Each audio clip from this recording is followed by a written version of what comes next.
So coming to the next topic, friend, the next topic is Gorbachev and disintegration, Gorbachev and Soviet संघ का जो विघटन है, अब हम ये पढ़ने वाले हैं।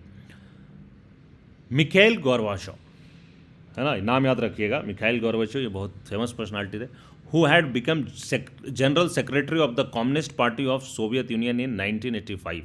तो ये 1985 में सोवियत यूनियन के पार्टी के जो कम्युनिस्ट पार्टी है उसके जनरल सेक्रेटरी रहते हैं। Sought to reforms this system, तो वो इन सिस्टम में रिफॉर्म लाने का, है ना, बदलाव लाने का, सुधारने को, व्यवस्था को सुधारने का प्रयास करते हैं। Reforms were necessary to keep the USSR abreast of the information and technological revolutions taking place in the West. तो ये जो सुधार है इसकी ज़रूरत थी, क्योंकि जो यूएसएसआर था वो काफ़ी पिछड़ चुका था टेक्नोलॉजी के क्षेत्र में, है ना, इंफॉर्मेशन एंड टेक्नोलॉजी के क्षेत्र में एक आंदोलन जैसी सुधार लाने की ज़रूरत थी, क्योंकि वेस्ट बहुत आगे जा चुका था। However, Gorbachev's decision to normalize relations with the West and democratize and reform the Soviet Union had some other effects that neither he nor anyone else intended or anticipated.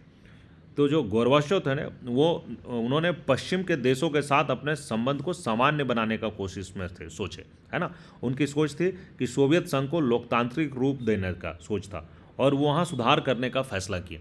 तो बेसिकली वो waste के साथ अपना relationship थोड़ा normalise करवाना चाह रहे थे और सोवियत संघ में थोड़ी डेमोक्रेसी लाना चाह रहे थे, थोड़ा डेमोक्रेटाइज करना चाह रहे थे, रिफॉर्म करना चाह रहे थे। बट इस चीज़ का जो इफेक्ट आया वो ऐसा इफेक्ट उन्होंने ना तो चाहा था और ना उन्होंने ऐसा सोचा था। नाइदर ही इंटेंडेड, ना वो चाहते थे कि ऐसा हो जो इसका आफ्टर इफेक्ट्स आएगा दोस्तों, है ना, विघटन हो जाएगा। तो जो आफ्टर इफेक्ट जो था, नाइदर ही और एनी एल्स, ना इधर ही नॉर कोई और लोग भी ऐसा नहीं, उनके जो समर्थन ग्रुप में थे, ना ऐसा कोई सोच रहे थे, इंटेंड कर रहे थे, ना उनका इंटेंशन ऐसा था और ना ही एंटिसिपेटेड, ना ही उन्होंने ऐसा उम्मीद लगाया था।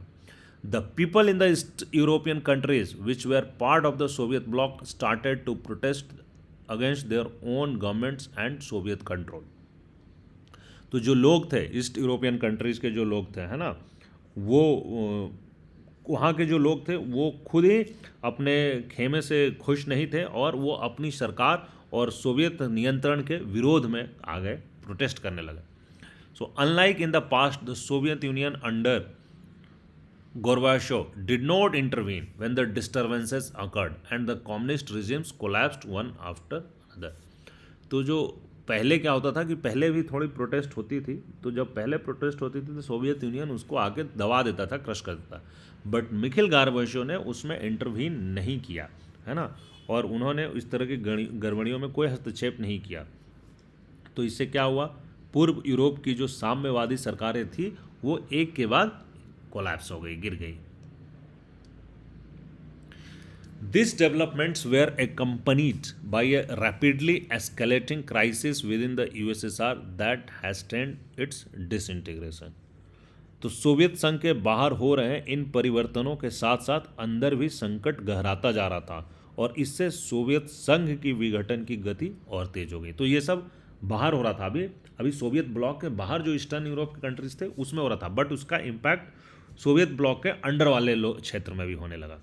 Gorbachev initiated the policies of economic and political reform and democratisation with in the country. तो गोर्बाचेव ने क्या किया, उन्होंने इनिशिएटिव लिया कि जो कुछ पॉलिसीज़ हैं, जो आर्थिक और राजनीतिक सुधार की तरफ जो पॉलिसीज़ हैं उसको उन्होंने लाया और अपने देश के अंदर थोड़ा डेमोक्रेटाइजेशन, लोकतंत्र को बढ़ावा देने का कोशिश किया। The reforms were opposed by leaders within the Communist Party. But ये जो सुधार था, इन नीतियों का कम्युनिस्ट पार्टी के नेताओं के द्वारा विरोध किया गया। A coup took place in 1991 that was encouraged by Communist Party hardliners. तो 1991 में एक तख्ता पलट भी हुआ और कम्युनिस्ट पार्टी से जुड़े हुए जो गर्मपंथी थे, जो हार्डलाइनर थे, उन्होंने इसको बढ़ावा दिया था। The people had tasted freedom by then and did not want the old style rule of the Communist Party. तो कूप तो हुआ, ठीक है, सत्ता परिवर्तन तो हुई, बट बाय दैट टाइम लोगों को फ्रीडम का टेस्ट मिल चुका था, है ना। तो समझ लीजिए दोस्तों, ये स्वतंत्रता का स्वाद, स्वतंत्रता बहुत ही इम्पॉर्टेंट है। जिनके हम स्वतंत्र हैं तो हम शायद बहुत सारे लोग हम लोगों में शायद इसकी वैल्यू नहीं करते हैं, बट दोज जो इनमें झगड़े रहे हैं वो जानते हैं, वो जानते हैं कि स्वतंत्रता का क्या वैल्यू है। सो नाउ लोग, अब स्वतंत्रता का स्वाद लोगों को मिल चुका था और वो कम्युनिस्ट पार्टी के जो पुरानी रंगत वाले शासन में नहीं जाना चाहते थे। बोरिस एल्त्सिन, है ना, emerged as a national hero in opposing this coup. तो ये जो है बोरिस एल्त्सिन जो थे, इन्होंने तख्ता पलट के विरोध में एक महत्वपूर्ण भूमिका निभाई और वो एक हीरो के रूप में उभर कर आए। The Russian republic where Yeltsin won a popular election began to shake off centralized control। रूसी गणराज्य ने जहां बोरिस एल्त्सिन ने आम चुनाव जीता था, है ना, केंद्रीयकृत नियंत्रण को मानने से इनकार कर दिया। ये आम चुनाव जीते थे और ये जो सेंट्रल कंट्रोल था इसको मानने से इन्होंने इनकार कर दिया। Power began to shift from Soviet centre to the republics, especially in the more Europeanised part of the Soviet Union which saw themselves as sovereign states.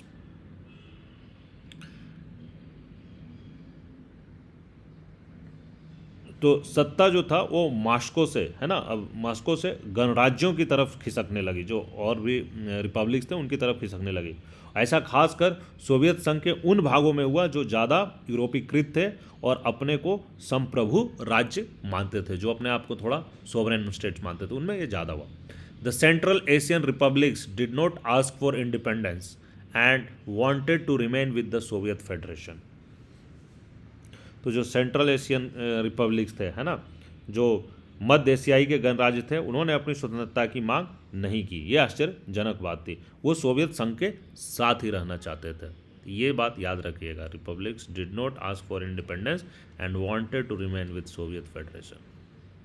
In December 1991, under the leadership of Yeltsin, Russia, Ukraine, and Belarus, three major republics of USSR declared that the Soviet Union was disbanded।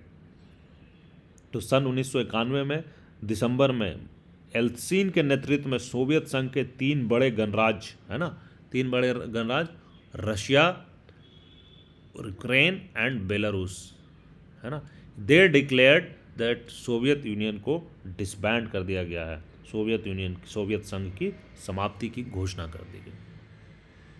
तो communist Party of Soviet union was band. तो जो Soviet संघ की जो communist party थी वो प्रतिबंधित हो गई, बैन कर दिया गया। Capitalism and democracy were adopted as the basis for the post Soviet republics. और परिवर्तित सोवियत गणराज्यों ने पूंजीवाद तथा लोकतंत्र को अपना आधार बनाया।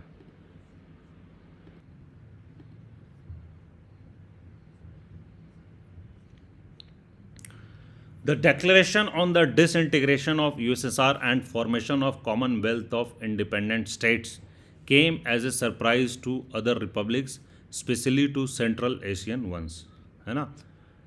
तो जो साम्यवादी सोवियत गणराज्य के विघटन की घोषणा, है ना, declaration of disintegration of USSR, और स्वतंत्र राज्यों के राष्ट्रकूल कॉमनवेल्थ ऑफ इंडिपेंडेंट स्टेट्स का ये गठन, ये जो गठन हुआ, ये बाकी गणराज्यों, खासकर जो मध्य एशियाई गणराज्यों के लिए बहुत आश्चर्यचकित करने वाला था।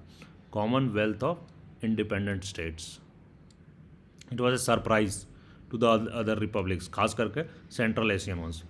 The exclusion of these republics was an issue that was quickly solved by making them founding members of CIS.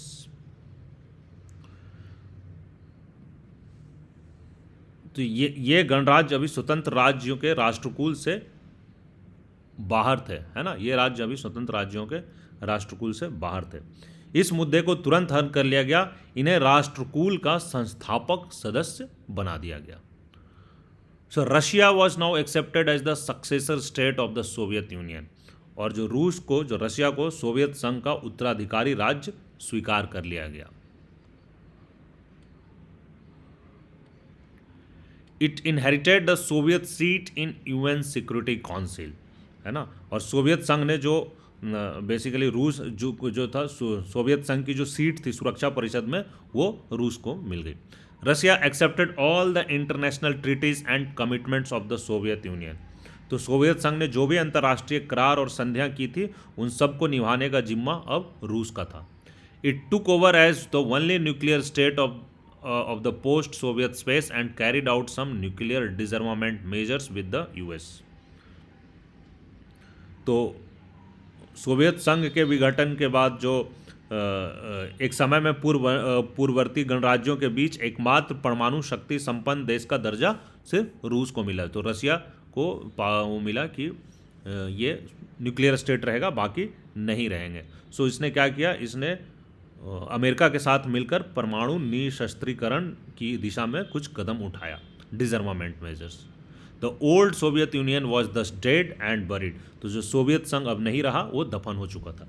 सो क्या होता है कि इसका विघटन होता है, और विघटन होने के बाद जो सोवियत का जो पूरा ये थी लेगेसी था, वो इनहेरिट करता है रशिया, और रशिया को परमानेंट सिक्योरिटी काउंसिल में सीट दी जाती है। और चूंकि जब सोवियत संघ थे तो बहुत जगह पे अलग अलग देशों में न्यूक्लियर था, है ना, जो पहले तो देश नहीं था, एक सोवियत था।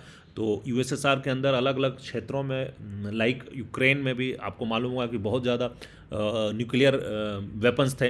तो ये सारे न्यूक्लियर वेपन्स कहा जाता है कि आफ्टर, चूँकि अब रशिया इनहेरिट किया था सोवियत का जो लिगेसी है, तो न्यूक्लियर रखने का जो अधिकार है वो सिर्फ रशिया को दिया गया है, और बाकी के पास डिसआर्मामेंट धीरे धीरे यूएस के साथ मिलकर डिसआर्मामेंट निरस्त्रीकरण किया गया। ये टॉपिक यहाँ समाप्त होता है दोस्तों।